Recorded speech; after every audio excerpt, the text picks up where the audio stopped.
السلام علیکم ناظرین، MIM نیوز کراچی کے ساتھ میں ہوں طیبہ سید۔ SHO تھانہ گبول ٹاؤن محمد راشد گبول ٹاؤن پولیس کی کارروائی دوران ڈکیتی مزاحمت پر سیکیورٹی گارڈ کے قتل میں ملوث مرکزی ملزم پولیس مقابلے کے بعد زخمی حالت میں گرفتار۔ بسم اللہ الرحمن الرحیم۔ السلام علیکم، میں انسپکٹر محمد راشد SHO گبول آپ سے مخاطب ہوں۔ موقع 27 فروری کو علاقہ تھانہ گبول سیکٹر 16B میں دو مسلح ملزمان نے ایک راہگیر کو لوٹنے کے لیے روکا۔ راہگیر کے پاس اپنا پسٹل تھا جس نے مزاحمت کی اور فائرنگ کی کوشش کی، جس پر ملزمان نے راہگیر پر فائرنگ کر دی۔ اسی دوران ایک قریبی فیکٹری کا چوکیدار جو وہاں سے گزر رہا تھا ملزمان کی فائرنگ کی زد میں آ گیا اور موقع پر ہی ہلاک ہو گیا۔ اس اطلاع پر پولیس موقع پر پہنچی اور ملزمان کی تلاش اور شواہد اکٹھے کرنا شروع کر دیے۔ اس واردات کے بعد SSP صاحب سینٹرل ذیشان شفیق صدیقی صاحب نے ہمیں ہدایت جاری کی اور ملزمان کی گرفتاری کا ٹاسک دیا، جس پر تھانہ گبول ٹاؤن کی ٹیم نے 24 گھنٹے کے اندر ملزمان کی شناخت، ٹیکنیکل بنیادوں،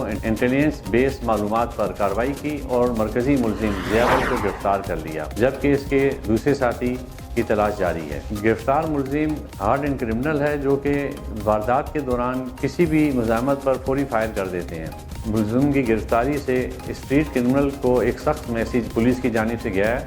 district central police street crime کے خلاف نبرد آزما ہے اور عوام کی جان و مال کے تحفظ کے لیے کوشاں ہے۔ مزید معلومات کے لیے دیکھتے رہیے MIM نیوز کراچی۔